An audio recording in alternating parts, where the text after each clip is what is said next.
बिस्मिल्लाहिर्रहमानिर्रहीम। आज हम एक बहुत ही अहम बात पढ़ने वाले हैं, क्यास की बात उसूल फ़िक़ह में।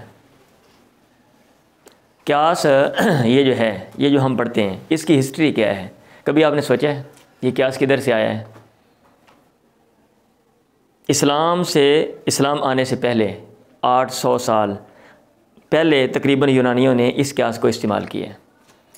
जो अरस्तु जिसको हम कहते हैं, अरस्तु ने सबसे पहले ये क्यास का जो कंसेप्ट है वो पेश किया है कि जो चीज़ें सिमिलर, जिनमें सिमिलैरिटी, जिनमें मुमासलत हो, उनको आपने कैसे एक चीज़ को दूसरी चीज़ के साथ कंपैरिजन करना है। ये मुसलमानों ने नहीं सबसे पहले, और ये इसकी जो डेवलपमेंट हुई है वो कब हुई है? इस्लाम आने के तकरीबन 100 साल के बाद, जब इराक़ में और शाम में यूनानी उलूम डेवलप हुए, वहाँ पे मैथमेटिक्स और लॉजिक, मंतक वग़ैरह वो चीज़ें आईं, तो फिर इमाम अबू हनीफा रहमतुल्लाह, अब ज़ाहिर बात है, बंदा जिस माशरे में रहता है तो वहाँ पे जो चीज़ें फ़रोग़ पा रही होती है बंदा वो सीखता है, और वो उन चीज़ों को सीख कर बंदा अपने अंदाज़ में उसको मोल्ड करता है। तो ये टूल सबसे पहले उधर से आया है। आगे मैं बात करता हूँ। आज की जो बात है ये बहुत अहम है, ये अहम है और बहुत टफ़ है। मैं कोशिश ये करूँगा कि थोड़े से वक्त में उसका जो लुब्बे लुबाब है, क्यास की जो बात का जो लुब्बे लुबाब है, आपकी किताब के मुताबिक 35 पेजेस हैं, यहाँ उनका खुलासा मैंने लिखा हुआ है। अब एक आप 35 पेजेस पढ़ते हैं, 35 सफ़हात, और एक ये कि आप ये चीज़ अभी सुन लेते हैं, तो उसके बाद मेरा ख्याल आप स्टडी करने के मुकाबले में ये सुन लेना, ये आपके लिए बेहतर जो है ना वो कारआमद साबित होगा। लेकिन इसका ये मतलब नहीं है कि हम लोग किताब से मुस्तगनी हैं, हमने किताब को पढ़ना नहीं है। ये खुलासा, ये गाइडलाइन है। आपको मैं बता दूंगा कि आप इस काबिल हो जाएंगे कि अगर एक दफ़ा किताब पढ़ेंगे तो आपको कोई परेशानी नहीं आएगी, और जो रुकावटें वो दूर हो जाएंगी। क्यास की बात को कैसे पढ़ना है वो आप अंडरस्टैंड कर लेंगे, और जो चीज़ें पढ़ेंगे वो याद होती जाएंगी, क्योंकि क्यास की बात में जो मुख्तलिफ़ चीज़ें हैं और उनका जो आपस में रबत है वो सारा मैं आपको बता दूँगा। तो वो मैं उम्मीद करता हूँ कि वो जो चीज़ें हैं ना सारी, वो आपके दिमाग में बैठ भी जाएंगी। समझ आ रही है? मैं क्यास की बात पहले कर रहा था कि भी इसकी जो हिस्ट्री है ये इतनी कदीम है। अब मसला हमारा ये होता है, अभी जो मैं बात करने लगा हूँ ये थोड़ी सी अनोखी बात है। अभी मैंने इसके ऊपर ज़्यादा गौर व फिक्र नहीं किया, हल्का से मैंने गौर व फिक्र किया, और उसमें मुझे लगा है कि इसमें भी हमें गौर व फिक्र की ज़रूरत है और चेंजेस लाने की ज़रूरत है। क्योंकि ऐसा नहीं होता कि भाई दो चीज़ें सिमिलर हैं, एक जैसी हैं, तो आप हमेशा हुक्म लगा दें, क्योंकि एक जो चीज़ है उसका जो पर्सपेक्टिव है, उसका जो पस मंज़र है, उसका जो बैकग्राउंड है, ये जो प्रेजेंट सिचुएशन है वो और हो सकती है, दूसरे की और हो सकती है। अभी सिमिलैरिटी देखकर आप लगा दें। इसीलिए ये जो क्यास का कंसेप्ट है, इंग्लिश में इसको एनालॉजी कहते हैं, एनालॉजी। इसके ऊपर क्रिटिसिज्म, तनकीद भी हुई है बहुत ज़्यादा। बहुत से लोग कहते हैं कि ये नहीं है कि आप जहाँ पे भी देखें और चीज़ों को मद्देनज़र न रखें, बस जस्ट आप हुक्म लगाते जाएं भी ये जो चीज़ें सेम टू सेम है, लिहाजा हुक्म लगा दो। अभी हुक्म लगाने में एक चीज़ है, आप हुक्म लगा रहे हो, वहाँ पे उसको परेशानी नहीं हो रही, लेकिन एक दूसरी चीज़ है, वहाँ पे आप हुक्म लगा रहे हो, वहाँ पे कोई सिचुएशन, परेशानी पैदा हो रही है। ऐसा कैसे हो सकता है कि एक बंदा जो है वो इस मुल्क का है, एक दूसरे मुल्क का है, एक तीसरे मुल्क का है, तो आप एक ही क्या कहते हैं पैमाने के साथ सबको देखें? ऐसा कैसे हो सकता है? इसलिए इसके ऊपर क्रिटिसिज्म भी है। तो बेसिकली हम सबसे पहले ये कंसेप्ट तो समझेंगे ना, पहला काम तो हमारा जो है वो समझना है। वो हमें समझ ही नहीं आता, हमने आगे खाक बढ़ना है। पहली चीज़ें हम समझें, फिर उसको ऊपर जो माहिरीन हैं उनकी जो आरा है उनकी हम स्टडी करें, फिर उनका हम कंपैरिजन, तकाबली जायज़ा लें। फिर जो है बंदा इस काबिल होता है कि बंदे का दिमाग काम करता है और बंदा खुद अपनी राय पेश करता है। और हमने क्योंकि सोच रखा हुआ है कि हमने लकीर के फ़कीर ही होना है, बस जो बात लिख दी है ना बस तो उतनी ही ठीक है, उससे आगे तो हमने बढ़ना ही नहीं है। तो इसीलिए हम इसी के ऊपर रहते हैं, और माजी की जो बातें हैं आज से 500 साल, 600, 700 साल पहले लिख दी गई हैं, हम सेम टू सेम बस उन्हीं के ऊपर फोकस करके ना वो जो लफ्ज़ी जो क्या कहते हैं झगड़े हैं, हम उन्हीं में पड़े रहते हैं, हम आगे नहीं बढ़ते। ठीक है? लास्ट टाइम मैंने आपको बोला था, अब मैं आगाज़ करने से पहले बताने लगा हूँ, कुछ लोग रात को नहीं थे, मैंने कुछ इसका जो है ना वो आगे पीछे से आपको सबाक सारा बयान किया इस बात का। आपकी किताब मैंने पकड़ी हुई है कि कहीं मुझे अगर हेल्प लेने की ज़रूरत पड़ी तो मैं ले लूँगा, क्योंकि यहाँ शॉर्ट किया हुआ है कहीं, इसलिए मैंने ये कहा था कि उसूल फ़िक़ह जो है उसका जो ताल्लुक़ है वो अहकाम के साथ है, यानी सिंपल उन बातों के साथ है जिनका ताल्लुक़ मेरे करने या ना करने के साथ है। उसूल फ़िक़ह आपको ये बताता है जैसे कि आपने उन बातों की, वो बातें किधर हैं, वो कुरान हदीस में और बाकी, ठीक है। उन बातों की स्टडी आपने कैसे करनी है, उन बातों की स्टडी आपने कैसे करनी है। अच्छा, तो उसके लिए कौन कौन सी चीज़ें ज़रूरी हैं भाई? वो बातें अहकाम, तो अहकाम की बात हमने पीछे पढ़ी। फिर वो बातें कहाँ पे पाई जाती हैं, उनके मसादर किधर किधर हैं, उन मसादर का इजमालन जायज़ा, उनकी क्या हैसियत है, वो रात को मैंने आपको बताया। कुरान है, सुन्नत है, इजमा है, क्यास है, इस्तिसान है, इस्तिसाब है, मसाले मुरसला है, उर्फ़ है, शराय मन कबलना है, कौल साहबी है, ये सारे जो मसादर हैं इसके ऊपर डिटेल रात को मैंने बात की थी, ठीक है। तो अभी हम ये क्यास पढ़ रहे हैं। अहकाम के बाद आगे मसादर की बात है। मसादर में कुरान सुन्नत और इजमा आपने लास्ट में पढ़ा था, अभी हम क्यास पढ़ेंगे और क्यास से आगे वाले जो मबाहिस हैं। फिर उसके बाद जो तरीके हैं कि आपने इस्तिंबात कैसे करना है उसके हम आगे स्टडी करेंगे। और उसके बाद एंड पे कौन करता है, ये कौन नहीं, कौन अहकाम निकाल सकता है, कौन नहीं, शराइत क्या है, वो हम देखेंगे। सबसे पहले जो क्यास है, ये ऊपर डेफिनेशन आपको नज़र आ रही है, लिखी हुई है मैंने। सिंपल क्यास क्या होता है कि एक चीज़ है वो शरीयत के अंदर कुरान या हदीस में आ गई है, एक चीज़ है उसका ज़िक्र है और उसका हुक्म है, और उसका हुक्म है और उसके साथ रीज़न बयान कर दी गई है, वजह बयान कर दी गई है कि जो फ़लाँ चीज़ है उसके ऊपर जो फ़लाँ हुक्म लगाया गया है वो क्यों लगाया गया है। अब वो वजह जहाँ जहाँ पाई जाएगी आप उन सब चीज़ों को इधर ले आएंगे और वही हुक्म उठाकर उसके ऊपर लगा देंगे। ये है क्यास का कंसेप्ट। मैं दोबारा बोल रहा हूँ, एक चीज़ है उसका जिक्र कुरान मजीद में आ गया, एक अमल है और उसका हुक्म बता दिया कि आपने ये काम करना है और रीज़न बता दी कि इसकी रीज़न ये है। अब वो रीज़न जहाँ जहाँ पाई जाएगी आप उनको उठाकर आप इस चीज़ के साथ मिलाएंगे और यही हुक्म उसके ऊपर लगा देंगे। ये है क्यास, ठीक। अब इसमें जो डेफिनेशन लिखी हुई है वो क्या, वो भी यही है, अरबी में है, जैसे उसको थोड़ा सा लंबा कर दिया है। इल्हाकुमा, उस चीज़ को मिलाना, लम यरिद फीह नस्सुन अला हुक्मिही, जिसके हुक्म पर कोई नस नहीं आई, जिसके हुक्म पर कोई नस नहीं आई। एक चीज़ है, फ़र्ज़ किया ये है, ये चीज़ है मेरे पास, इसका हुक्म नस नहीं आई, यानी कुरान और हदीस में इसकी वजाहत नहीं आई, कुरान और हदीस में इसके सराहत नहीं है कि इसका क्या हुक्म है, तो उस चीज़ को मिलाना, ठीक है। लम यरिद फी नस्सुन अला हुक्मिही, जिसके बारे में नस उसके हुक्म पर, तो तर्जुमा आप कर लो, जिसके हुक्म पर नस नहीं आई उसको मिलाना उस चीज़ के साथ वरद फीह नस्सुन अला हुक्मी, जिसके हुक्म पर नस आ गई है, फिल हुक्मी, हुक्म में मिलाना। क्यों मिलाना? लिश्तिराकी माफ़ी इल्लत ज़ालिकल हुक्मी, क्योंकि वो दोनों उस हुक्म की इल्लत में शरीक हैं। अब ये देखें सिंपल मेरी तरफ, ये चीज़ है इसका हुक्म नहीं है मज़कूर, और एक ये दूसरी चीज़ है इसका हुक्म मज़कूर है और उसकी रीज़न भी बयान है कि इसके ऊपर इसका फ़लाँ हुक्म है और उसकी ये रीज़न है, और वो रीज़न इधर पाई जा रही है, दोनों शरीक हैं। तो आप इस चीज़ को इसके साथ मिलाएं और उसका हुक्म इसके ऊपर लगा दें। भाई ये क्या इसका कंसेप्ट है। अब इसमें कितनी चीज़ें हो गई देखें। मिसाल है यहाँ पे शराब है, शराब कुरान मजीद में इसका जिक्र है, ये एक चीज़ है, और इसका जो हुक्म है वो क्या है? अत-तहरीम। शराब है, पाबंदी लगा दी, आपने ये नहीं पीनी, ये एक हुक्म है। क्योंकि हुक्म क्या होता है? जिसका ताल्लुक़ हो करने या ना करने के साथ। तो हमें क्या दिया कि आपने शराब नहीं पीनी, तो ये हुक्म है, तहरीम, पाबंदी है। रीज़न क्या है? अल इस्कार, नशा। अब जो नबीज़ तमर है, खजूरों का जो नबीज़ है, बस आपका नबीज़ बनाते हैं, उनके अंदर भी नशा पैदा हो जाता है। जब आप रखोगे ना फल को डाल के पानी में, कुछ अरसे के बाद उसमें वक़्त के बाद नशा पे, इसलिए ये बात भी की जाती है कि भाई अगर कोई चीज़ पड़ी हुई है तो कितने अरसे के बाद जनाब उसके ऊपर अगर झाग आ जाए तो बंदा इस्तेमाल करता है या कि नहीं करता, क्या हिसाब किताब है, ये भी बात है। अब इसके अंदर ये वाला नशा आ जाता है, इसके अंदर ये वाला नशा आ जाता है।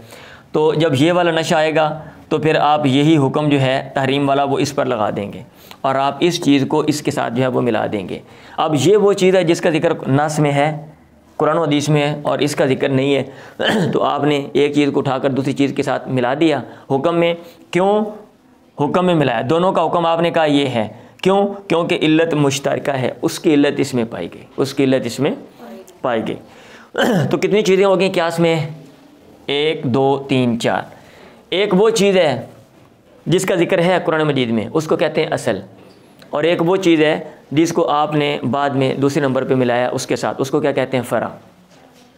और एक असल का हुक्म है जैसे, और एक रीज़न है, वजह है, 4 चीज़ें होगी, इसको कहते हैं अरकान क़यास। पेपर में आता है क्यास और अरकान क्यास की वजाहत करें। अब आप मुझे ये बताएं कि ये लिखना कोई मुश्किल काम है? आप ये मिसाल दें और उसमें बताएं भाई ये असल है, जैसे यहाँ पे शराब असल है और नबीज़ जो है ये फ़रा है और तहरीम जो है ये हुक्म है और जो इसकार है ये इल्लत है, रीज़न है। अब हमने स्टडी क्या करनी है?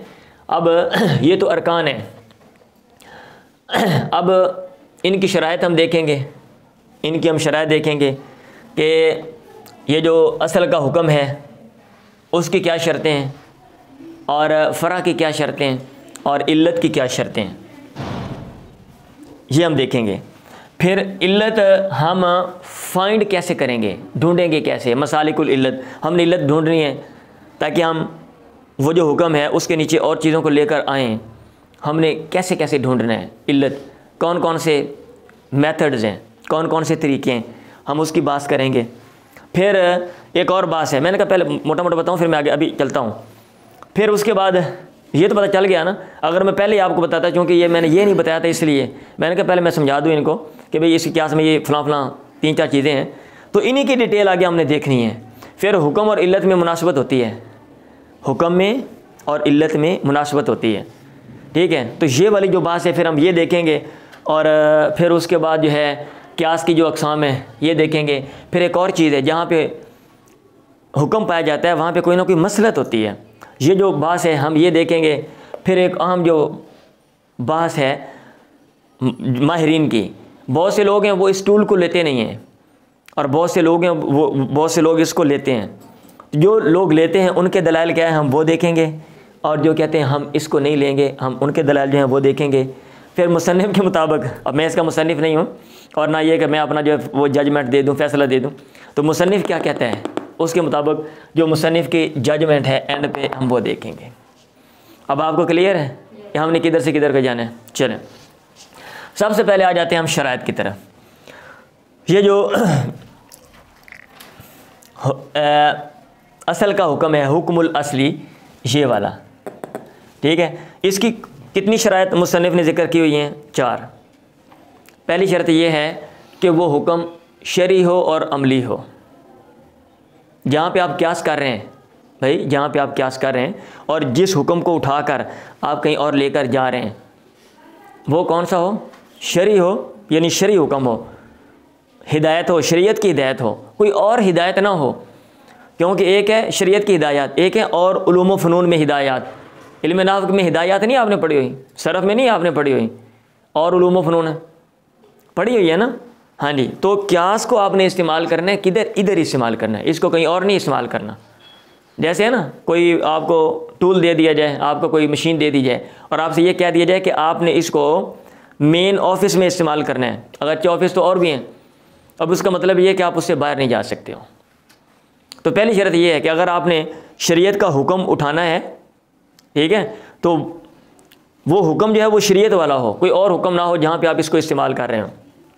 शरई हो और अमली हो, शरई हो और अमली हो।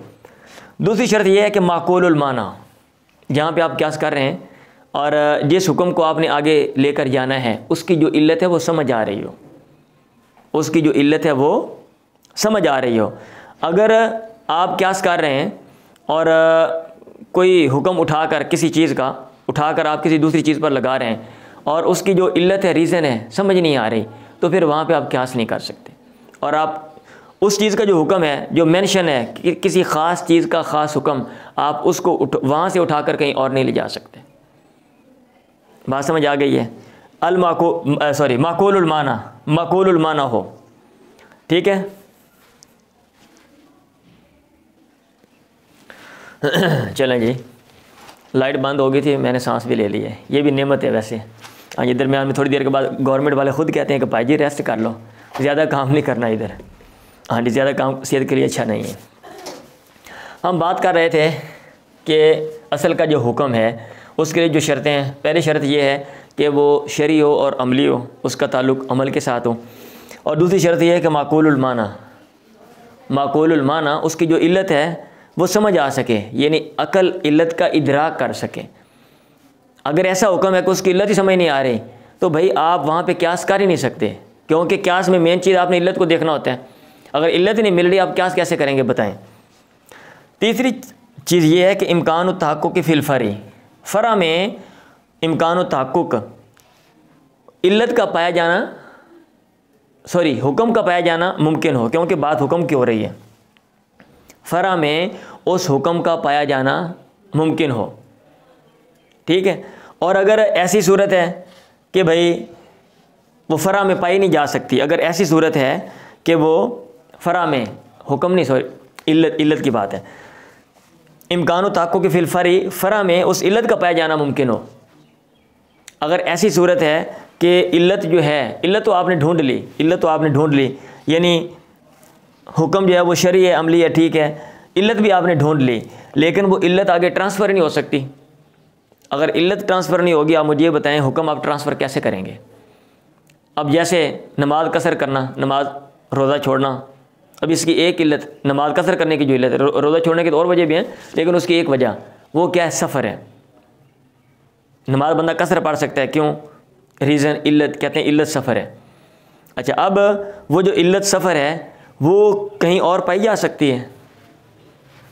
भाई हम ये कह दें भाई सफ़र जो है, अगर इस पर भी माहिरीन का जो इख्तलाफ है, चले हम मान लेते हैं भाई इतने किलोमीटर जो है ना ये सफ़र है। अगर एक बंदा वहाँ पे सफ़र करके जाता है, इतने फ़र्ज़ किया 30 किलोमीटर 40 किलोमीटर हम ज़्यादा कर लेते हैं, ताकि कोई बंदा ये ना कहे यार नहीं हम तो 50 किलोमीटर हम कर लेते हैं, हम कहते हैं जो 50 किलोमीटर जाएगा वो सफ़र है। अब एक बंदा 50 किलोमीटर जो है ना वो साइकिल चलाता है, और 50 किलोमीटर पे ना साइकिल चलाने के बाद वो टाइम काउंट करता है, वो देखता है कि भाई मैं इतने घंटों में, ये इतने घंटे और इतने मिनट्स में मैं यहाँ पे पहुँचा हूँ, ठीक। अब दूसरा बंदा साइकिल चलाता है और वो घर में, ठीक है।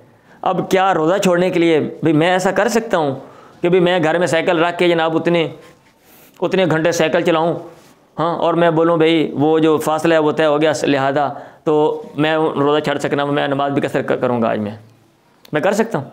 मैं नहीं कर सकता। क्यों? क्योंकि सफ़र वही है, क्योंकि सफ़र वही है।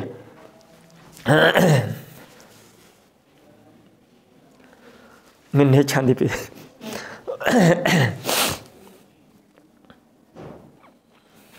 अच्छा भाई, एक तो नीचा में आदम तखस्सुसी या आदम तखसीस बिल असली, अगर ये सारी चीज़ें हों, सुन लें, अगर ये सारी चीज़ें हों कि भाई जो हुक्म है वो शरई है, अमली है, आप उसकी इल्लत भी ढूंढ सकते हैं, और इल्लत जो है वो ट्रांसफ़रेबल भी है, लेकिन अगर उस इल्लत को, और सॉरी उस हुक्म को वहाँ पे ख़ास कर दिया गया है, तो फिर भी आप उस हुक्म को कहीं और ट्रांसफ़र नहीं कर सकते, ठीक है। अब एक साहबी है, एक साहबी जिसके बारे में, ठीक है, हदीस है, मन शहीद लहू खुज़ैमा फ़वास, वो इन्होंने लिखा हुआ है कि भाई एक बंदे की गवाही भी चल सकती है, खुज़ैमा अगर गवाही दे दे उसकी भी गवाही चलेगी, जहाँ पे दो बंदों की ज़रूरत है।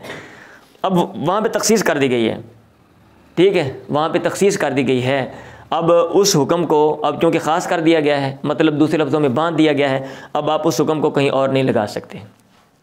बात समझ आ रही है कि नहीं समझ आ रही? बस देखते रहना, कोई मसला बने तो मुझे बता देना, दोबारा फिर मैसेज आए तो। नंबर 2, फ़रा। क़यास में कितनी चीज़ें होती हैं? 4 चीज़ें। ये असल के अलावा जो बाकी चीज़ें हैं ना, इनकी शराइत हम पढ़ लें। हमने अभी पहले शर्तें पढ़ी हैं असल के हुक्म की। जो फ़रा है उसकी 2 शर्तें हैं। फ़रा उसकी, फ़रा वो दूसरी चीज़ होती है जिसको आपने असल के साथ मिलाना है। गैर मनसूसिन अलैह, कि उसकी वज़ाहत ना आई हो, उसकी सराहत ना हो। आप मुझे ये बताएं, अगर जिस चीज़ को आप असल के साथ मिलाकर क़यास कर रहे हो, अगर उसका हुक्म आ गया है तो फिर उसको मिलाने की कोई ज़रूरत है? नहीं है। और भी तभी मिलाएंगे ना जब उसका ज़िक्र नहीं आया।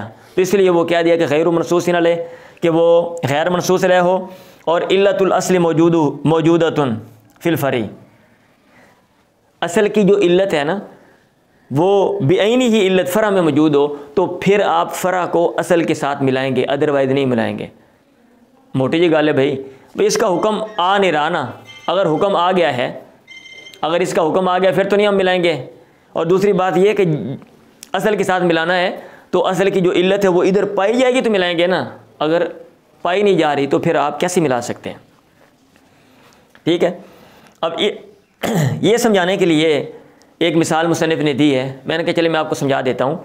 मुसन्निफ़ ने यह कहा है कि अगर कोई बंदा ऐसे करता है तो भाई एक चीज़ है उसको दूसरी चीज़ के साथ मिला देता है और इल्लत नहीं पाई जाती, इल्लत या इल्लत सेम टू सेम नहीं पाई जाती। इल्लत तो पाई जाती है लेकिन इल्लत सेम टू सेम, इल्लत के पाए जाने में मुसावात, मुमासलत, बराबरी, इक्वलिटी ज़रूरी है, ये मुसन्निफ़ कह रहा है। अब उसने कहा ये वाली मिसाल ज़रा चेक करें।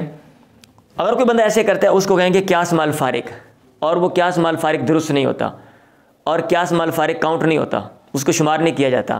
कहते हैं किस्मतुल इकारी अल मशफूई फीही बैन शुरकाई अल्लज़ीना लहुम हक़्क़ु शुफ़ा,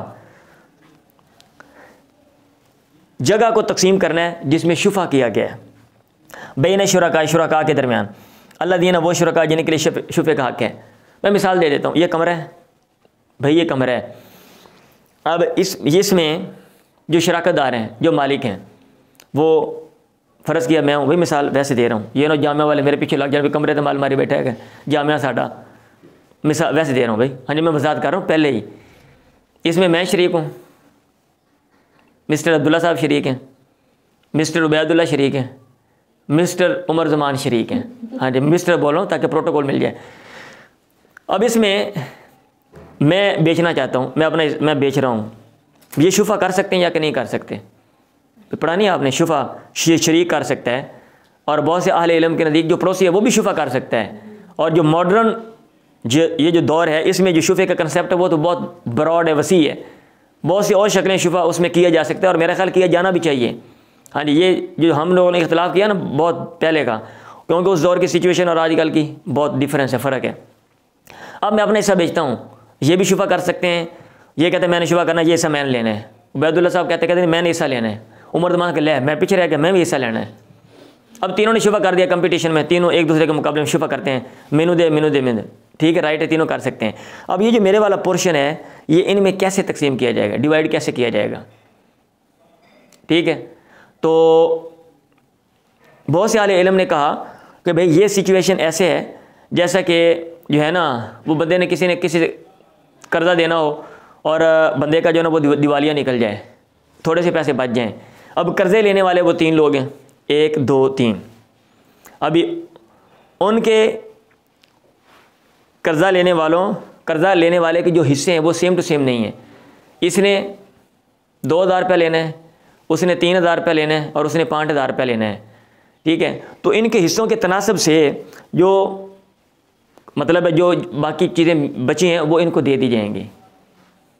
जैसे वो सिचुएशन है ऐसे यहाँ पे बहुत सारे इल्म ने कहा कि भाई इनके जो हिस्से हैं, इनके हिस्सों का तनासुब है। फ़र्ज़ किया इनका जो हिस्सा है इस जायदाद में, इस कमरे में, वो 20% है, उबैदुल्ला साहब का 30% है और उमर ज़मान साहब का 50% है।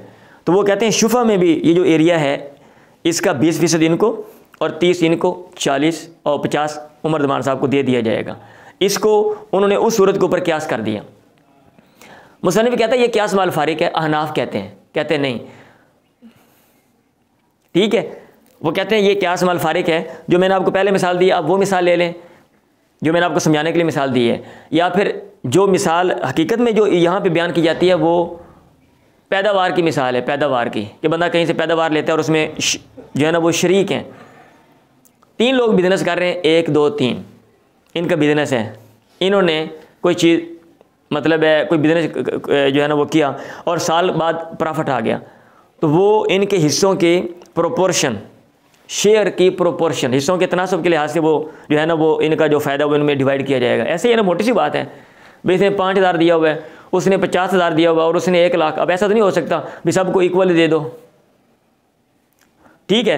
कहते हैं अच्छा बाकी जो लोग हैं वो ये शुफे वाली मिसाल को इस पर जो है ना वो क्यास करते हैं। अहनाफ कहते हैं कि भाई ये क्यास माल फारिक है, ये ठीक नहीं है, क्योंकि वहाँ पे जहाँ पे शेयर आप डिवाइड कर रहे हो, हिस्सा आप डिवाइड कर रहे हो, वहाँ पे वो लोग मालिक हैं, वहाँ पे वो लोग मालिक हैं, ममलूक की पैदावार आ रही है। और यहाँ पे ये जो 3 लोग शुफा कर रहे हैं ये मालिक नहीं है और ये चीज़ ममलूक नहीं गैर ममलूक है। तो लिहाजा इल्लत सेम टू सेम या इल्लत में इक्वलिटी बराबरी नहीं है, इसलिए ये क्यास माल फारिक है।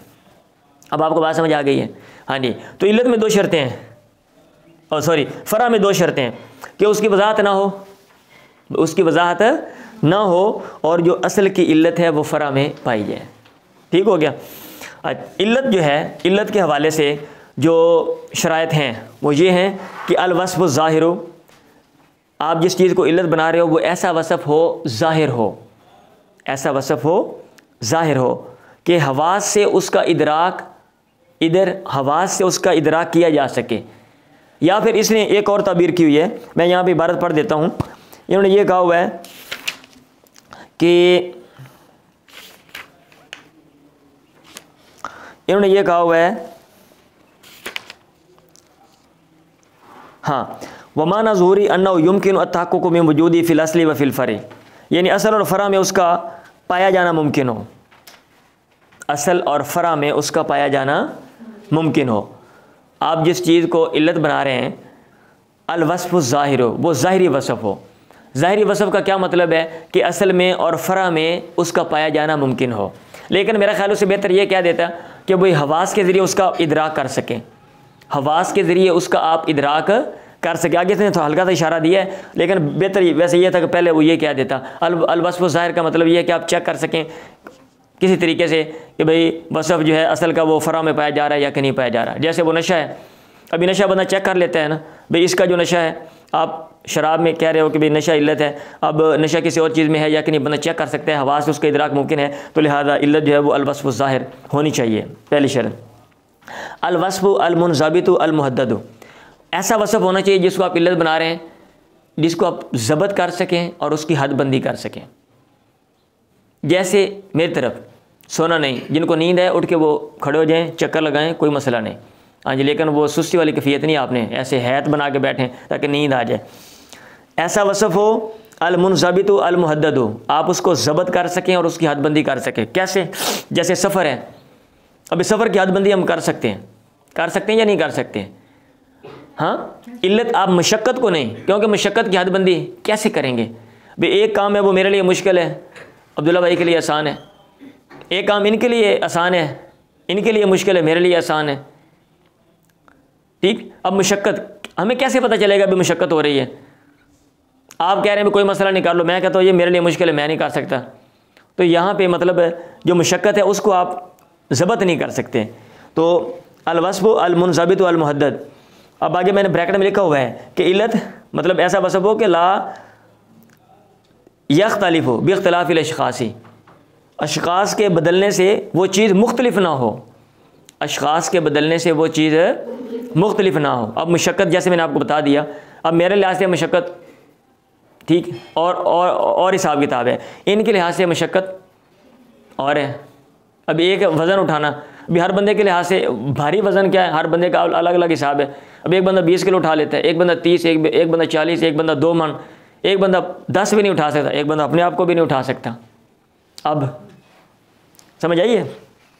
तो ये दो चीज़ें हो गई, भाई इल्लत वसफ़ हो ज़ाहिर हो यानी इदराक हो सके, और फिर वो उसकी हदबंदी आप कर सकें।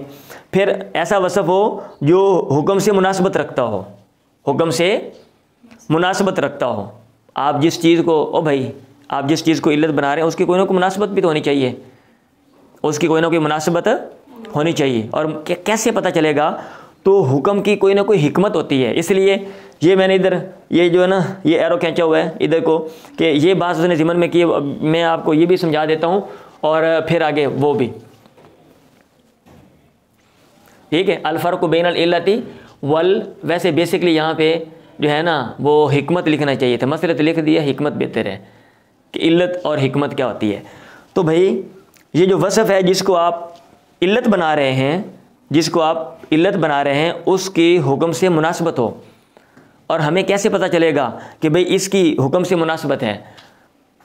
क्योंकि हुक्म जो भी दिया जाता है वो किसी न किसी मसलत की वजह से दिया जाता है। मसलत क्या होती है? ओ भाई मसलत क्या होती है?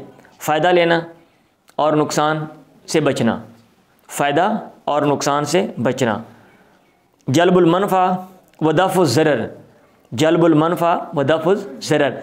अब ये मुनासबत हो, यानी जिस चीज़ को आप इल्लत बना रहे हो वो हुक्म से मुनासबत रख रहा है, यानी हुक्म की वो जो मसलत है उसको वो ला रहा है, उसके लिए मुफीद है, ठीक है, उसका उस मसलत के साथ रिलेशन है, उसका रिलेशन है।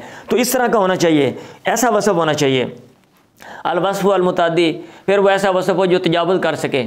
अब ये नहीं है कि वो वसफ़ किसी एक चीज़ के साथ ही है, आगे जा नहीं सकता। ये बात पीछे भी वैसे आगे उसने दोबारा रिवाइज़ कर दी है। फिर आगे अदम इल्गाए शारे इयाहा, शारे ने अदम इल्गाए शारे ने इल्गा, उसको लगव करार ना दिया हो, उसको लगव करार, अगर कोई वसफ़ है शारे उसका एतबार नहीं करती, शारे उसका एतबार नहीं करती, तो फिर आप उसको इल्लत नहीं बनाएंगे। भाई बात समझ आ गई है? हाँ जी, ये थोड़ा सा खुशक सा मज़मून है और टफ़ है, लेकिन ये मुफीद है। और ऐसी चीज़ें पढ़ने से इंसान का जो दिमाग है वो बरीक होता है, और ये चीज़ें पढ़नी चाहिए। अब ये नहीं है कि जो मज़ाज की चीज़ें जो अच्छी अच्छी वाली वो तो पढ़ो, और इस तरह की जो चीज़ें, और ये इस तरह की चीज़ें अगर आपको आती हैं तो वो चीज़ें आपको दूसरों से मुमताज़ करती हैं। ये बात ज़हन में रखें। हाँ जी, जो टफ़ चीज़ें और जो इस तरह की जिसमें ज़हन को थोड़ा सा घुमाना फिराना पड़ता है, तो उससे इंसान का जो दिमाग है वो तेज़ होता है। इसीलिए कहा हुआ है कि अभी दिमाग तेज़ करना है तो फ़लाँ इल्म पढ़ो, फ़लाँ इल्म पढ़ो, रियादी पढ़ो, मंतक पढ़ो, फ़लाँ पढ़ो, ये वो। क्यों? क्योंकि उसमें आपको गौर फ़िक्र, पेचीदगियाँ होती हैं, और पेचीदगी को हल करने के लिए इंसान जो अपना दिमाग है वो लगाता है, तो फिर इंसान का दिमाग जो है वो तेज़ होता है। शुरूत हमने पढ़ी है, ठीक है।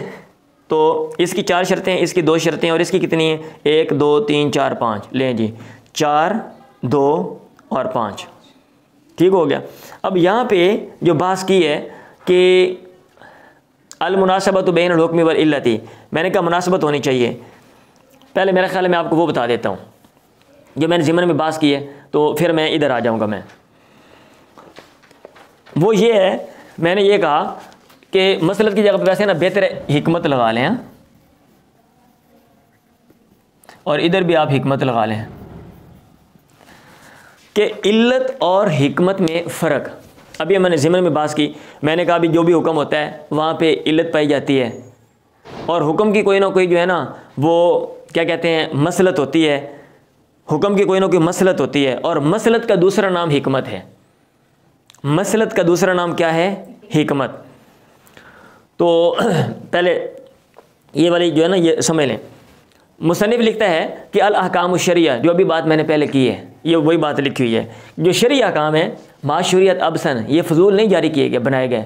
एम खाम खा कर लो ना करो, अभी कर लो, चलो यार रहने दो, कर लो ठीक, आ ना करो भाई, बहुत से अहकाम थे तो जनाब ऐसे लाने खींच के कर लो, रहने दो, ना करो कर लो, ऐसे नहीं।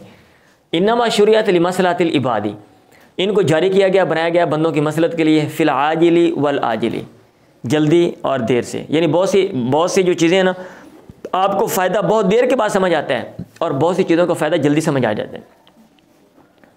बहुत सी चीज़ों का फ़ायदा बहुत देर के बाद समझ आता है, और बहुत देर के बाद हासिल होता है, और बहुत सी चीज़ों का फ़ायदा फ़ौरन हासिल हो जाता है। और समझ भी बहुत देर से बहुत सी चीज़ों का फ़ायदा आता है, और बहुत सी चीज़ों का फ़ायदा जो है ना वो जल्दी बंदे को समझ आ जाता है। और जब मैं ये पढ़ता हूँ ना, फिर मुझे वो मुफ्ती नसरुल्लाह साहब जो बहुत ज़्यादा मारते थे, वो एक देवबंदी मदरसे में मैं जनाब पढ़ने के लिए गया, और वहाँ पे मैंने पढ़ा। उन्होंने क्या किया, अगरचे वो बहुत ज़्यादा ही मारते थे, वैसे क्लास में ना पहले दिन ही फट्टी उठा के तालिब इल्म को मार दिया। ऐसे सबक नहीं याद किया था, बड़ा दाढ़ी वाला, उसको फट्टी उठा के मार दी। और मैं छोटा था, मैं इतना डरा कि घर में जनाब फिल्में चलती थी, हमारे अजीज़ जहाँ पे मैं रहता था डिश लगी हुई थी, मेरे पास इतना टाइम नहीं कि मैं फ़िल्म देखूँ, क्योंकि मैं सारा याद करता था। और मुफ्ती साहब ने कहा जिस वक्त मैंने पीछे किताब सुन ली ना आई, उस दिन उसका आखिरी दिन है। मुफ्ती साहब पठान थे और जनाब मोटे ताज़े, और जो जड़ा फंस गया उन्हें चंगा कुटापा लेना है। अभी वो उनके पास पढ़ने से वो किताबें मुझे इतनी याद हुई कि बहुत देर के बाद मैंने कहा यार अगर उन्होंने वैसे ना किया था तो आज ये मुझे ये नहीं याद होता। ठीक है, तो ये मसलत है, बहुत सी मसलत है इंसान को वो जल्दी मतलब उनका फ़ायदा होता है, बहुत सी वल आजिल देर से। वहादिल मसला तो, और ये जो मसलत है इम्मा जल्ब मुनाफिया, या तो मुनाफे को लेना होता है, व इम्मा दफ़ो ज़ररिन वरफ़ो हरजिन अन्हुम, या दफ़ो अज़रारिन लिखा हुआ ज़रर की जमा है, जो तकलीफ़ दे चीज़ें उनको दूर करना, और वरफ़ो हरजिन अन्हुम, और तंगी को ख़त्म करना, ये होता है। समझ आ रही है? अहकाम के पीछे फ़लसफ़ा क्या है पेपर में आ जाता है, तो आप ये बताएंगे कि जो अहकाम हिदायत हमें दी गई हैं उनके पीछे जो फ़िलासफ़ी है वो ये है। अब इसमें जो भी हुक्म है उसमें एक इल्लत होगी, एक मसलत होगी। इल्लत होगी, रीज़न होगी, मसलत होगी। हाँ, बहुत सी जगह होती है भाई साहब इल्लत वहाँ पे पोशीदा होती है, ये हमें इल्लत समझ नहीं आती, इल्लत वहाँ पे हमें समझ नहीं आती। अब अहकाम जो ताबदी हैं, इबादात हैं, इसमें क्या इल्लत है समझ आती है आपको, लेकिन लॉजिक तो कोई ना कोई होगी ना। भी सुबह की आपने 2 रकतें पढ़नी है, ज़ोहर की आपने 4 पढ़नी है। आप कोई भी फ़लसफ़ा बयान कर सकते हैं भाई, उसके ऊपर इतराज़ भी हो सकता है, ठीक है, और वो टूट भी जाएगा। आप करें मैं तोड़ दूंगा, मैं आप करें मैं तोड़ दूंगा, मैं बता दूंगा भाई ये ऐसे नहीं। मगरब की 3 क्यों हैं, इशा की 4 क्यों हैं, ठीक है, फिर इसमें 1 रुकू 2 सजदे क्यों हैं, 2 रुकू 2 सजदे क्यों नहीं। समझ आ रही है? तो इल्लत, बहुत सी चीज़ों की इल्लत, अदरवाइज वैसे इल्लत होती है, वो अलग मसला है कि बहुत सी चीज़ों की समझ नहीं आती। अच्छा, हुक्म की इल्लत होती है और मसलत होती है, और मसलत या दूसरे लफ्ज़ों में हिकमत होती है हर हुक्म में। अब यहाँ पे ये देख लें, जो कसर है नमाज पढ़ना, जैसे कभी मैंने पहले मिसाल दी है, या फिर रोज़ा छोड़ना, इसकी इल्लत क्या है? सफ़र है। इसकी इल्लत क्या है? सफ़र है। और हिकमत क्या है? वो रफ़ुल मुशक्क़त, मुशक्क़त को दूर करना है, मुशक्क़त का पाया जाना है। सफ़र में मुशक्क़त है, सफ़र में मुशक्क़त है। तो हुक्म जो होता है, हुक्म जो भी होगा वहाँ पे इल्लत भी होगी, मैं दोबारा बोल रहा हूँ, और हिकमत भी होगी और मसलत भी होगी। अब यहाँ पे ये देख लें, शुफ़ा की इल्लत क्या है? शराकत है।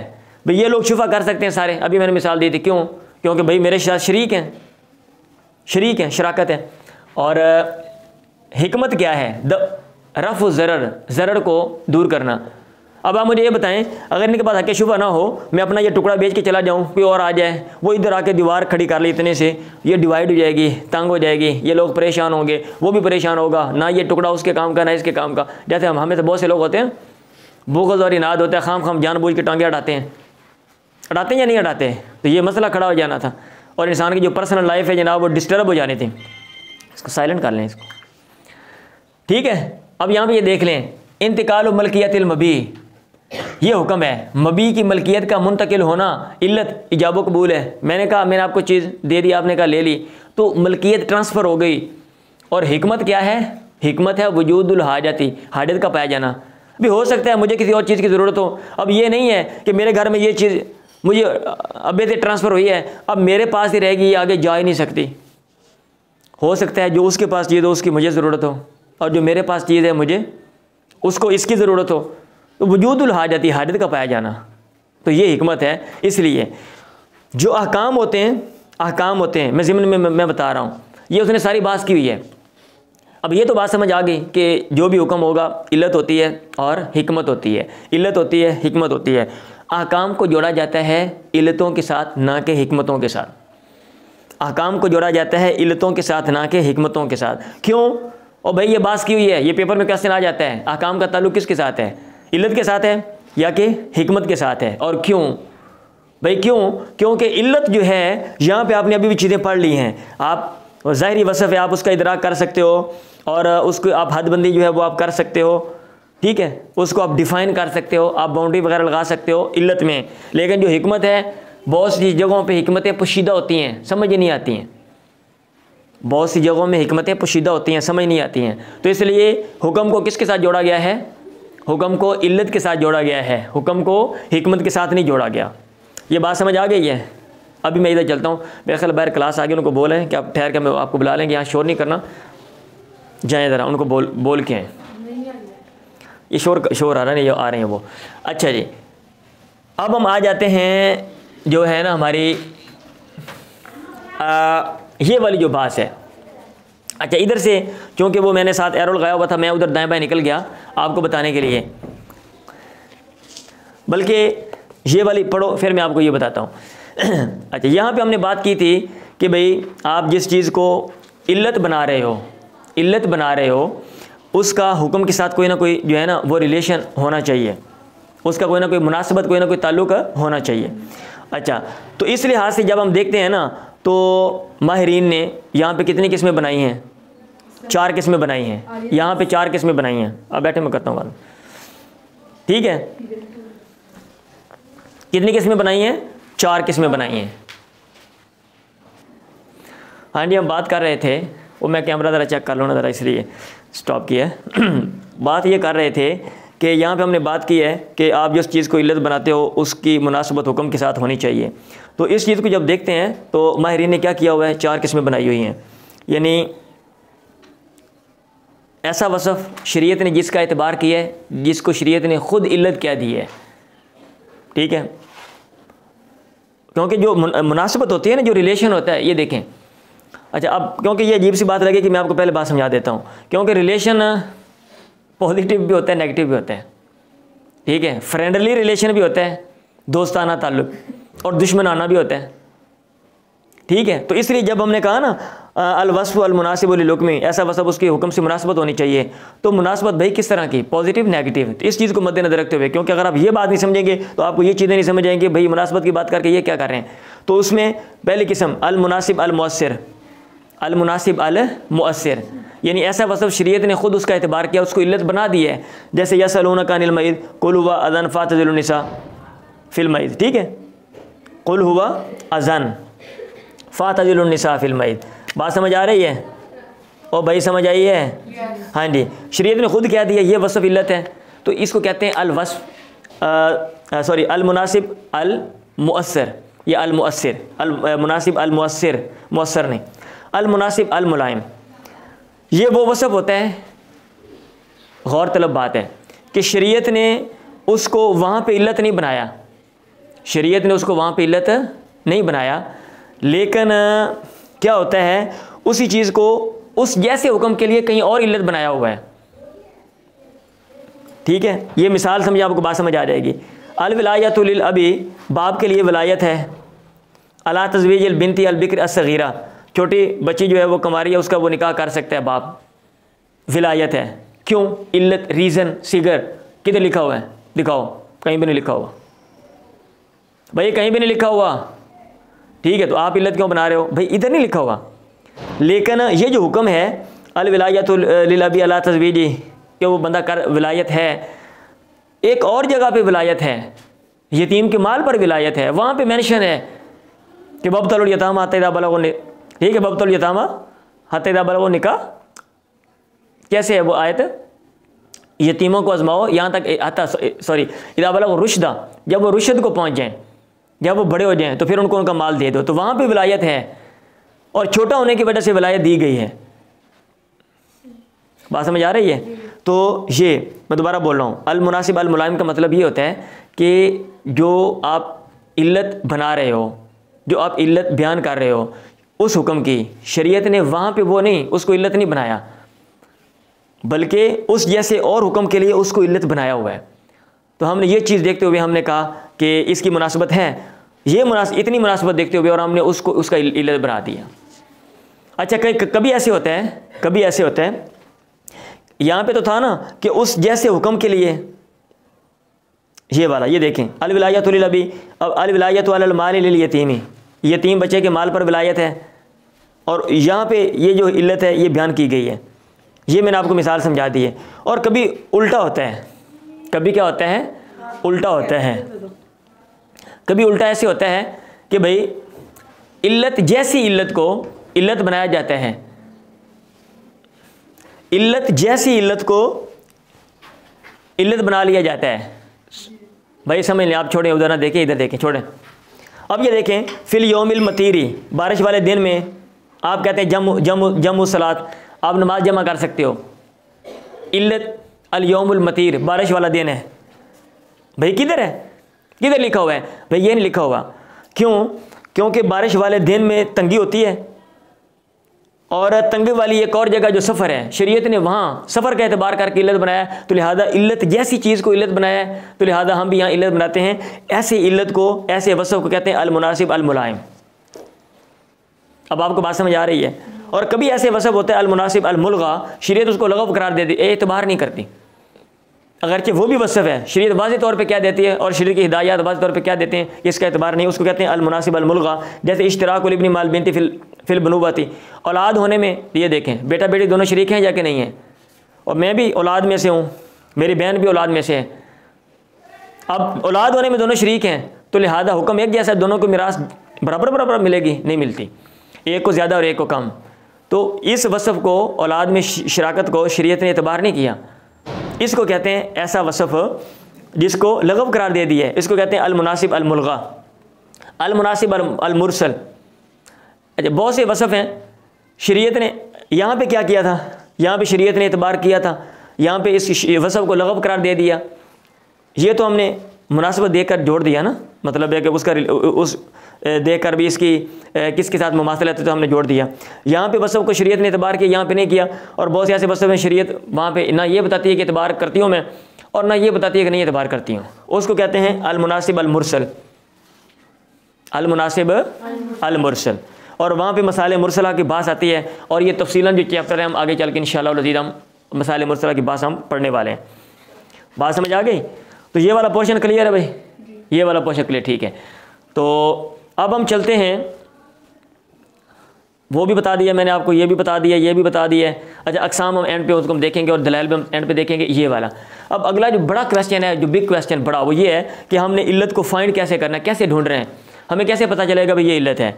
तो भाई उसके ढूंढने के कितने तरीके हैं, जो मेन तरीके हैं वो तो वैसे 3 ही हैं, और साथ वो भी लगा देते हैं, वो जो चौथा है ना वो भी तीसरे से मिलता जुलता है। मैं शार्ट कर रहा हूँ, बात लंबी हो रही है और टाइम जो हमारा ख़त्म हो रहा है। सुने, इल्लत को या तो खुद जो कुरान या हदीस है खुद बता देगी, उसके ऊपर नस आ जाएगी। नस आने का क्या मतलब है कि कुरान हदीस खुद बता देगी।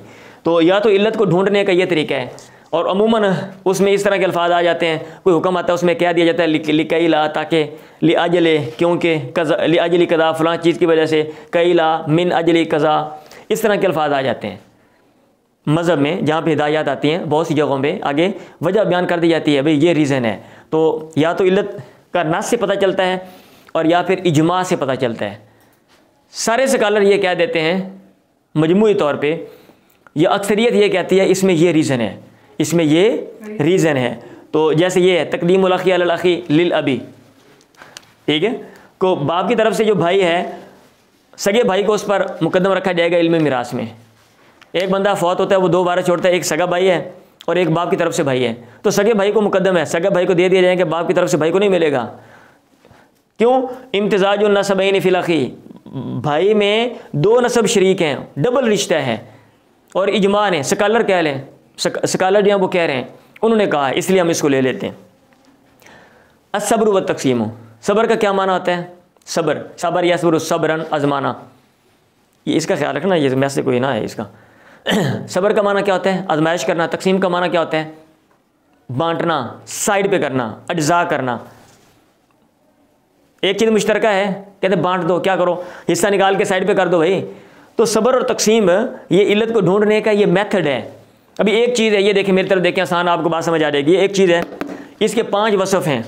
कितने वसफ़ हैं? 5 या 7 हैं, सारे इकट्ठे हैं। मैंने एक वसफ़ चेक किया, भाई इसके ऊपर जो बात की गई है फ़लाँ वजह से की गई है, नहीं। फिर दूसरा वसफ़ फ़लाँ वजह से, नहीं। तीसरा वसफ़ फ़लाँ वजह से, नहीं। उसको साइड पे कर दिया। पहले को नहीं चेक किया, साइड पे कर दिया, आज़माया, सब्र तकसीम साइड पे कर दिया। दूसरे को चेक किया, साइड पे कर दिया। तीसरे को चेक किया, साइड पे कर दिया। इसको कहते हैं सब्र और तकसीम, अस्सब्र व तकसीम। तो इस तरीके से भी इल्लत को आप फाइंड कर सकते हैं, ढूंढ सकते हैं। जैसे यहाँ पे ये शराब है, लौन रंग होना इसका ये एक वसफ़ है, इसकार नशा ये भी एक वसफ़ है, मिनल इना भी अंगूर की बनी हुई ये भी एक वसफ़ है, सैलान बहना ये भी एक वसफ़ है। अब आपने चेक किया भी अंगूर की बनी हुई है, इस वजह से नहीं, ये नहीं, क्योंकि अगर हम ये हुक्म लगाते हैं फिर तो फल के ऊपर हुक्म लगाना पड़ेगा। बहुत कुछ बहती है, सारी माए चीज़ें, पानी भी बंद करना पड़ेगा, ऐसा भी नहीं हो सकता। रंग है और भी रंगदार चीज़ें वो तो जायज़ है, ये भी नहीं है। इसकार है तो ये है अस्सब्र व तकसीम। ये क्या है? सब्र। इसलिए मैंने ये लिखा हुआ है, और मुसन्निफ़ कहता है अनज़ारुल मुज्तहिदीन तख्तलिफ़ु फ़ी अमलियत सब्र व तकसीम। सब्र और तकसीम से के अमल करने में मुज्तहिदीन की जो नज़रें होती हैं मुख्तलिफ होती हैं। अब एक बंदा कहता है भाई ये इल्लत है और उसकी ये रीज़न है, दूसरा बंदा कहता है नहीं फ़लाँ वसफ़ है। इसलिए बहुत से मसाइल हैं जिसमें अहले इल्म का इख्तिलाफ़ हो गया। बात समझ आई है? और भाई बात समझ आ गई है? हाँ जी। और उसकी मिसाल है इधर, अच्छा ये वाला इसके नीचे मैंने लिखी हुई है, मैं बता देता हूँ। इसकी मिसाल ये है, इसकी मिसाल बल्कि ये है, वो इसके साथ ही है। तनकीउल मनात का क्या मतलब होता है? मनात कहते हैं वो चीज़ जिसके ऊपर दारोमदार हो। सुन लें, क्या सारे का दारोमदार किसके ऊपर है? इल्लत के ऊपर है। क्या सारे का दारोमदार किस चीज़ के ऊपर है? इल्लत के ऊपर है। तो मनात का क्या माना है? इल्लत। और तनकी का माना क्या होता है? छांटी करना। और इल्लत दी छांटी करके इल्लत ਨੂੰ कढ़ना। तो आपने यहाँ भी तो यही काम किया भाई, यहाँ भी आपने छांटी नहीं की, ठीक है। तो ये तनकीउल मनात जो है ना, बाद ने इसको काउंट किया, वो कहते हैं ये सेपरेट मेथड है, बाद कहते हैं नहीं ये पीछे वाला ही है ही नहीं, ऐसे खाम खा आप जो है ना वो नया नाम दे के अमल तो वही काम कर रहे हो जो पीछे आपने कर लिया है। समझ आ रही है बात? हाँ जी। तो मैंने लिखा मुख्तलफुन फ़ी, अब इजमाउल अरबी फ़ी शहर रमज़ान, रमज़ान के महीने में बद्दू जी बेगम के पास चले जाए, हदीस मशहूर है, आपने कई दफ़ा वो पढ़ी हुई, अलग नबी के पास आ जाता है भाई ये मसला बन गया है, रोज़ा तोड़ आया हूँ मैं। अब उसमें क्या रीज़न है, अब इसमें इख्तलाफ हो गया। क़स्दुल जिमाई फ़ी नहारी रमज़ान, रमज़ान के दिन में बिलकसद बीवी के पास जाना, क्या ये रीज़न है? शाफिया ने कहा ये रीज़न है।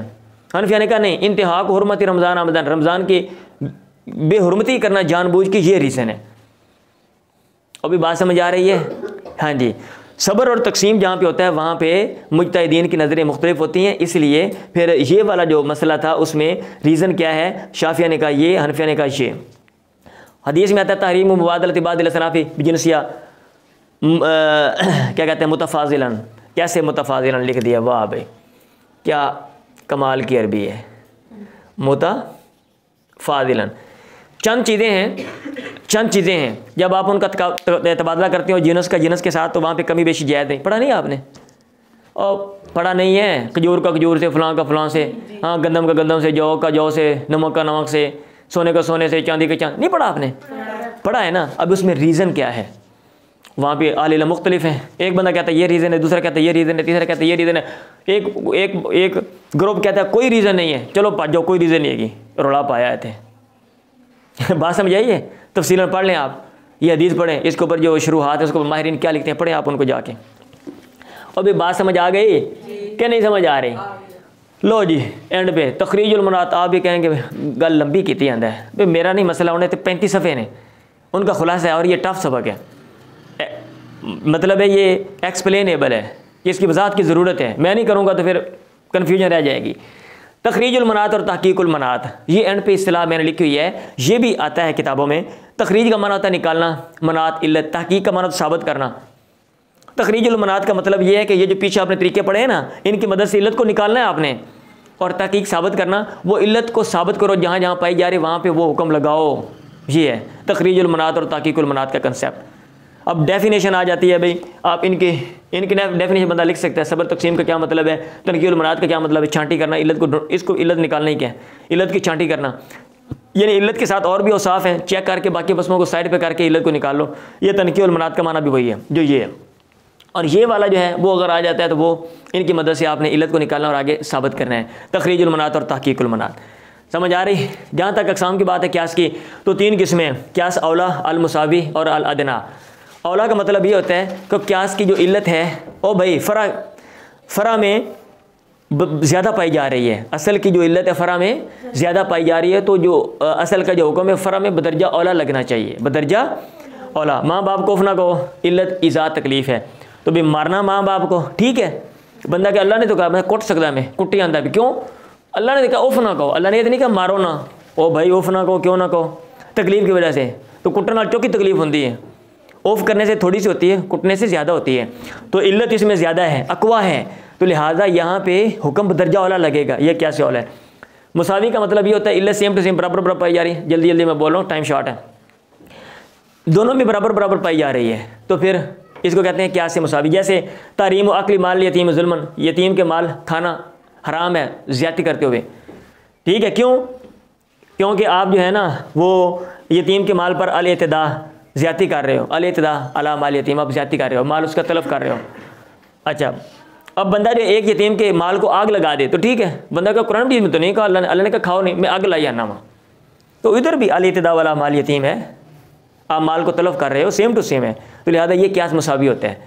यहाँ इल्लत सेम टू सेम पाई जाए, क्यास मुसावी, जहाँ पे इल्लत ज़्यादा पाई जाए, फ़रा में ज़्यादा पाई जाए, वो क्यास औला, और क्यास अदना कि जो असल की जो इल्लत है वो फ़रा में कम पाई जाए। जैसा कि शराब हराम है, इसकार नशा है, नबीज़ हराम है, उसमें नशा है, लेकिन जाहिर बात है नबीज़ में जो नशा होगा वो थोड़ा होगा, शराब वो तो प्रोसेस से गुजर के प्रोसीजर से गई है, आगे जाके उसमें नशा ज़्यादा होगी, शराब बन गई है ना, शराब भी उसी में से गुजरी है, लेकिन अब आपने क्या किया, आगे चल के वो उसकी आला शक्ल है, तो इधर भी नशा है लेकिन नशा कम है, इसको कहते हैं क्यास अदना, क्यास अदना। तो ये क्यास की 3 किस्में लिखी हुई हैं जी, क्यास की किस्में। तो इल्लत को देखेंगे, इल्लत अगर ज़्यादा हो तो क्यास औला, इल्लत सेम टू सेम दोनों में हो क्यास मुसावी, और अगर इल्लत कम पाई जाए तो क्यास ये।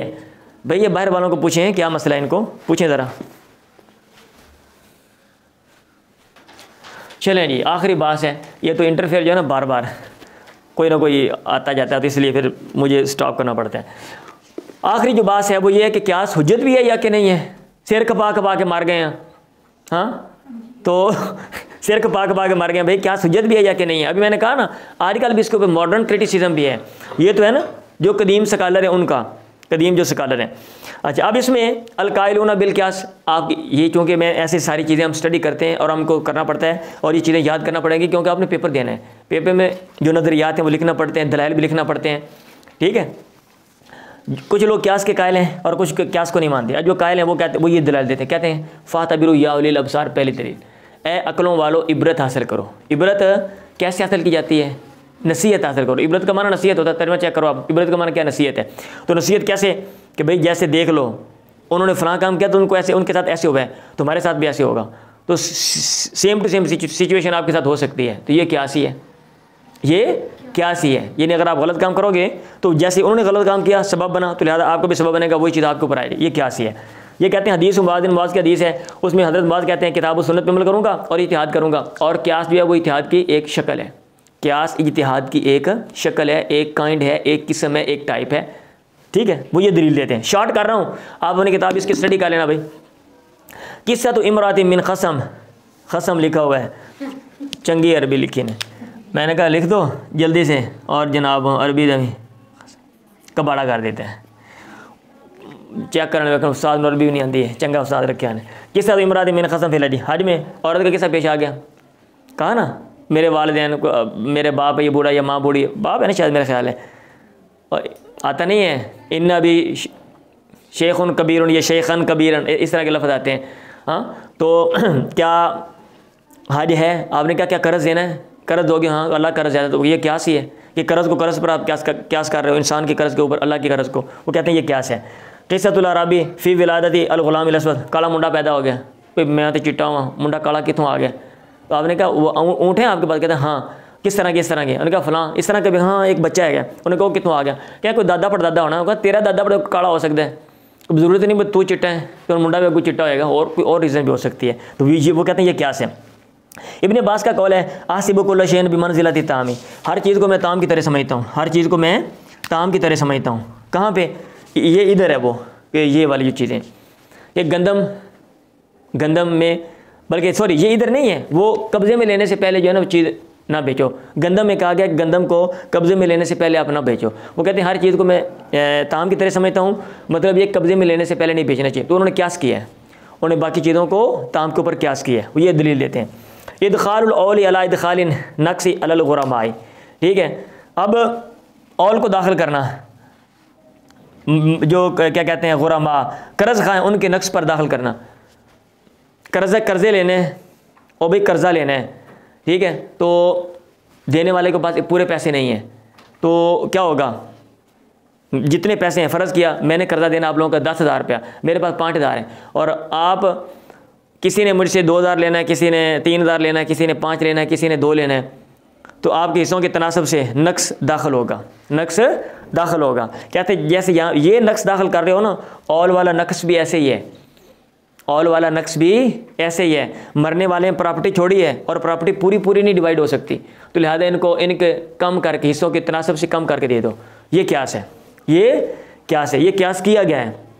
जो लोग दलाइल क्या कहते हैं क्यास के कायल हैं, वो कहते हैं ये देखो ये क्यास कर रहे हो और क्यास किया गया है, और ये आप खुद मानते हो कि ऑल वाला मसला जो है ये ठीक है। अच्छा, उमर बिन ख़त्ताब, किताब उमर बिन ख़त्ताबी लिया अबी मूसा अल-अशअरी, और वहाँ पे है सुमकायिस उमूर इंद ज़ालिका बारिफ़िल अमसाला, ख़त लिखा और उसमें यह कहा कायिस अल उमूर, उमूर को क्यास कर ले, जो चीज़ नहीं समझ आती अंडरस्टैंड करने की कोशिश करो, नहीं समझ आ रही गौर व फिक्र करो, और सिमिलर चीज़ों को देखते हुए साथ लगा दो, मिला दो, कायिसिल उमूर इंद ज़ालिका। फिर एंड पे वो कहते हैं भाई अन्नसु मुतनाहिया व वक़ाई उन्नासी, अन्नुसूस मुतनाहिया होना चाहिए। चलो अन्नुसूस लिख लेना है। जो नसूस हैं और कुरान और हदीस मुतनाही हैं, महदूद हैं, व वक़ाई उन्नासी गैर मुतनाहिया, और लोगों के पेश आमदा वाक़यात हैं वो तो ला मुतनाही हैं, कोई नई सूरत आ सकती है, कोई नया मसला पैदा हो सकता है। तो लिहाजा अगर आप क्यास नहीं करेंगे तो पंगा पड़ जाएगा, और भाई क्यास नहीं करेंगे तो क्या होगा, पंगा पड़ जाएगा। फिर वही इतराज़ आएगा, भिंडी तोरी का जिक्र कुरान मजीद में नहीं है, टिंडों का जिक्र नहीं है, संगाड़ों का जिक्र नहीं है, आप कहते हो कुरान जामे है, दिखाओ निस्वार का बताओ, निस्वार का किधर लिखा हुआ है, बात समझ आई है? हाँ जी। तो ये जो क्यास का कंसेप्ट है वो पढ़ लें, तो फिर उनको ये चीज़ें जो है ना, ये जो डाउट्स शकूक व शुबात है, ये रफ़ा दफ़ा हो जाएंगे। जो लोग नहीं मानते वो कहते हैं नहीं मानते है थोड़े दलाल केड़े दलाल लेके आ गए हो। हम अपने दलाल देते हैं। कौन से? कहते हैं ला तो कदीमो बेन यादा जिले व रसूल, अल्लाह और उसके पैगम्बर से आगे ना बढ़ो, अपने आप को ना बढ़ाओ। अल क्यास तो कदीमो तकद्दुमुन व तकदीमुन, क्यास आगे बढ़ना है और अपने आप को आगे बढ़ाना है। अल्लाह ताला बयान नहीं करता, तुम बयान करते हो, तुम मिलाते हो। अल्लाह ने हर चीज़ को बयान कर दिया, लिहाजा ये गलत है। ला तकफु मा लैसा लका बिही इल्मुन, इल्म ना हो तो पीछे ना चलो। अल क्यासु अमरुन ज़न्नियुन, क्यास जो है ये ज़न्नी अमर है। फ़यकुनुल अमलु बिही बिग़ैरि इल्मिन, अल्लाह कहता है जिसका इल्म नहीं है उसके पीछे ना चलो। मतलब पीछे चलने के लिए इल्म होना ज़रूरी है, और इल्म के मुकाबले में ज़न आता है, और ज़न का दर्जा लो होता है। ज़न का मतलब होता है गालिब गुमान, ज़न गालिब में क्या देते हैं हम, यानी गुमान ये है। इल्म का माना होता है पक्की बात, इल्म का माना वो कह रहे हैं ये इनकी बात भाई मैं कर रहा हूँ। इल्म का माना पक्की बात, ज़न का माना लगदा है, इंज पे है, सिंपल। तो वो कहते हैं, अल्लाह कहता है ला तकफु मा लैसा लका बिही इल्म, और क्यास अमर ज़न्नी है, लिहाजा हम क्यास को नहीं लेंगे। अल्लाह कहता है नज़लना अलैकल किताब तिबयान लिकुल्लि शै, हमने किताब उतारी हर चीज़ की वजाहत है। अल्लाह कह रहा है हर चीज़ की वजाहत है, और तुझे क्यास ले फिर दो। ला हाजत माल कुरान लिल क्यासी, कुरान के साथ क्यास की ज़रूरत नहीं है। ज़म्मु सहाबत या राय व इनकार अला मलबी, सहाबा ने मजम्मत की है राय की, और उन्होंने राय पर अमल करने से इनकार किया है। अमल देखें बाहर कौन है, अमल करने से इनकार किया है। उनको बोले भी थोड़ा सा रह गया, हमें पढ़ा लेने दे, बार बार इंटरफेयर ना करें। अल क्यास सबबुल इख्तिलाफी व निज़ाई बैनल उम्मती, वो कहते हैं जो क्यास है ये इख्तिलाफ और उम्मत के दरमियान निज़ा झगड़े का सबब है। क्यास इख्तिलाफ और उम्मत के दरमियान, बैठ जाके बात कर लें, थोड़ा बंद कर दें, उम्मत के दरमियान झगड़े और इख्तिलाफ का सबब है। समझ आ रही है भाई? एक बंदा ऐसे सोच के हुक्म लगा रहा है, दूसरा ऐसे सोचता है, वो कहता नहीं इल्लत ये है, तीसरा कहता नहीं इल्लत ये है, चौथा ठीक है, और वो एक इल्लत ढूंढ के एक चीज़ को इधर ले जाता है, दूसरा इल्लत ढूंढ के वो इस चीज़ को उधर ले जाता है। तो ये क्या इख्तिलाफ हो रहा है। अच्छा जी, तू जदू फ़ी शरीयत अल अहकामुल मुख्तलिफ़ा लिल उमूरिल मुतमासिला, कहते हैं शरीयत में मुख्तलिफ अहकाम मिलती जुलती चीज़ों के लिए। आप कहते हो एक मिलती जुलती चीज़ को उस मिलती जुलती चीज़ के साथ मिलाओ। शरीयत में मिलती जुलती चीज़ें पाई जाती हैं, लेकिन अहकाम मुख्तलिफ हैं। औरत रोज़े भी छोड़ती है, नमाज भी छोड़ती है, रोज़े बाद में रखती है, नमाज नहीं, हुक्म अलग अलग है, चीज़ें मिलती जुलती हैं, दोनों छोड़ रही हैं। बात समझ आ रही है? ये उनके दलाइल हैं। मुसन्निफ़ कहता है कि भाई ये वाला जो कौल है ना, ये राजे है। शॉर्टकट में बता रहा हूँ, आप तफसीलन स्टडी कर लीजिएगा, एक दफ़ा पढ़ लीजिएगा। अल कौलुल अव्वल इंदल मुसन्निफ़ राजिउन अल अहकाम शरिया वाला, मुसन्निफ़ कहता है शरीयत के जो अहकाम जब हम उनकी स्टडी करते हैं वहाँ पे इल्लतें नज़र आती हैं, रीज़न, और वो रीज़न इसलिए बयान की जाती है ताकि आप और चीज़ों को साथ मिला सको। तो ये कहना ये खाम खाना ये गलत है आप जो कह रहे हो। और दूसरा ये जो आपने मिसालें पेश की हैं, आपने 2-3 मिसालें दी हैं भाई, आपने 2-3 मिसालें दी हैं, तो वो तो कहीं ना कोई मतलब है, आम जो प्रोसीजर होता है, जो मेथड होता है, बंदा कहीं ना कहीं से तो हट जाता है। समझ आ रही है बात?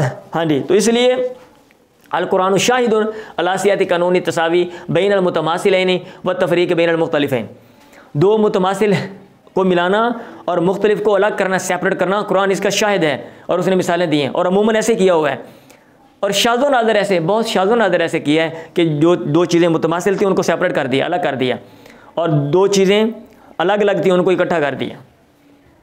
बात समझ आ गई है? हाँ जी। तो ये एंड पे मुसन्निफ़ ने जो है ना ये जो है ना वो फ़ैसला दिया है, और क्या कहते हैं जो माहिरीन हैं, जो जदीद माहिरीन हैं, उन्होंने वैसे इसके ऊपर जो वो क्रिटिसिज्म भी किया है। और मेरी पर्सनल जो राय है, जो मुझे बातें समझ आती हैं और मैं ख़ुद गौर व फिक्र भी करता हूँ, वो ये है कि इसमें हमें जो है ना टोटली क़ियास के ऊपर इन्हिसार नहीं करना चाहिए, जैसे कि अमूमन हम करते हैं। हमें खारजी जो उमूर हैं और जो बाहर की दुनिया उसको भी देखना चाहिए, सिचुएशन को भी देखना चाहिए, और चीज़ों को भी। जस्ट सिमिलैरिटी भाई मिलती जुलती है मिला दो, मिलती जुलती नहीं सेपरेट कर दो, बस इस चीज़ को देखकर आप हुक्म लगा दो, ये ठीक नहीं है।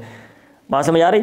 और एंड पे ये लिखा हुआ है अल-औसाफ़ तरदिया अल-इत्तिफ़ाक़िया, ज़माने में लफ्ज़ लिखा हुआ था, लिख दिया कि ये लफ्ज़ है अल-औसाफ़ तरदिया अल-इत्तिफ़ाक़िया, ये वो वसफ़ होते हैं जो इल्लत के साथ इत्तिफ़ाक़न आ जाते हैं। अब आपने यहाँ पे शराब वाली जो इल्लत निकाली है वो क्या निकाली थी? इसकार। अब इसकार के साथ और वसफ़ आ रहे हैं ना, इनको कहते हैं अल-औसाफ़ तरदिया अल-इत्तिफ़ाक़िया, जो इत्तिफ़ाक़न साथ साथ आ जाते हैं, जिनको साइड पे फेंक दिया जाता है। क्लियर है? कुछ ना कोई मेरे ख्याल पल्ले पड़ गया है। आज हमने क्या पढ़ा? खुलासा ये कि सबसे पहले हमने क्यास की डेफिनेशन पढ़ी है कि क्यास क्या होता है। फिर हमने ये पढ़ा क्यास में कितनी चीज़ें होती हैं? 4। वो क्यास के अरकान हैं, असल, फ़रा, असल का हुक्म और इल्लत। फिर हमने शराइत पढ़ी हैं। तो असल के हुक्म की कितनी शर्तें हैं? 4, और फ़रा की 2 और इल्लत की 5। फिर हमने ये पढ़ा कि जहाँ भी जो है ना वो हुक्म पाया जाता है वहाँ पे इल्लत होती है, और मसलत पाई जाती है, मसलत को हिकमत कहते हैं। और हुक्म का जो दारोमदार है वो इल्लत पर होता है, हिकमत पर नहीं, क्योंकि बहुत सी चीज़ें हैं दुनिया में जिनकी हिकमतें पोशीदा हैं, हम समझ नहीं सकते, और वो चीज़ें, वो जो हिकमतें हैं वो क्या कहते हैं, हमारी अकल से अभी तक वो परे हैं, दूर हैं, उनको समझना। फिर हमने ये पढ़ा कि मुनासबत होती है इल्लत की हुक्म के साथ, और इस मुनासबत के लिहाज से, क्योंकि जो रिलेशन मुनासबत है ये पॉजिटिव और नेगेटिव दोनों होते हैं, तो इस लिहाज से वो 4 किस्में बनाई हुई हैं: मुनासिब मुअस्सिर, मुनासिब मुलायम, मुनासिब मुल्गा और मुनासिब अल मुरसल। फिर हमने इल्लत को फाइंड कैसे करते हैं, इल्लत को फाइंड कैसे करते हैं, उसके जो तरीके मेथड हैं हमने वो पढ़े, और फिर जो है ना वो एंड पे हमने दलाइल पढ़े कि जो है जो लोग कहते हैं कि क्यास को लेना है वो उनके क्या दलाइल हैं, वो सारे ये तरतीब से लिखे हुए हैं, और उनका खुलासा मैंने बयान कर दिया। जो कहते हैं नहीं वो भी सारे। मैं उम्मीद करता हूँ कि कुछ ना कुछ आपके जो पल्ले हैं ना वो पड़ गया होगा।